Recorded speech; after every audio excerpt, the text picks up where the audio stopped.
રણબાબુ, હું મારી હોડી લેવા હાટુ સુરત ગયો તો. મારી હાટુ મને હોડી ગાડીનો કારનો શોખ છે એટલે હું હોડી લેવા ગયો. મને ડિલિવરી રણબાબુ 8 દી લેટ થઈ. મને કે 8 દી પછી તમને ગાડી મળશે, પેલા હોડી તમને નહીં મળે. એટલે બધા મારા જે બધા ગ્રુપના છોકરા હારવાર હોય એટલે મને કે ભાઈ બસમાં નથી જવું. મેં હું 3-4 વર્ષથી બસમાં નથી બેઠો, મારે બસમાં બેહવું છે. મને કે ના ના અમે મૂકી જઈએ. મેં નહીં, મારે બસમાં જ જવું છે.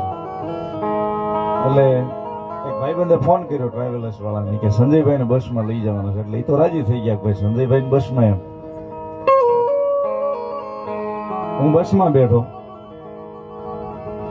લગભગ વાસદ આજુબાજુ આવ્યા એટલે ડ્રાઈવર હતો ભાઈબંધ થઈ ગયો, મારી વાતો સીધું કરતો. મને કે અમે રોજ તમારા ગીત વગાડીએ, રોજ ડાકલા સાંભળીએ. પછી એને મને વાત કરી, મને કે સંજયભાઈ ઘડીક બસ આંકો નહીં કે મારે એક ઇન્સ્ટાગ્રામ માટે રીલ બનાવી છે તમારી યારે. એમ મેં કીધું, મેં ભાઈ હું કોઈ જે સીટ ઉપર બસની બેઠો નથી. મને કે ભલનો બેઠા હોય કે આંકો ને હાલશે કે 4 વ્હીલ તો આવડે ને. મેં ઈ આવડે. હવે ઈ ખરેખર રમતમાં મુનાભાઈ રીલ હાટું થઈને હું બેઠો હતો સીટ ઉપર અને મેં હાંકી 25-50 કિલોમીટર બસ હાંકી.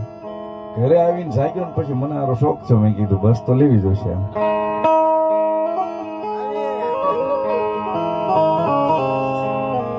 આમ લીધી, ખૂબ સરસ હાલે છે. જ્યારે બગુડા મંદિરેથી બગદાણા સુરત પાટે મારી ગાડીઓ હાલે.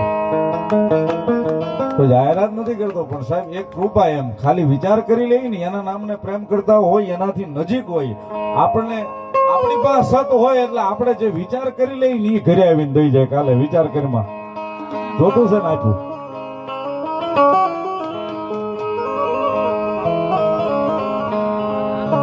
પણ સાહેબ મેં કીધું એમ કેવલમ મેલડી કૃપા.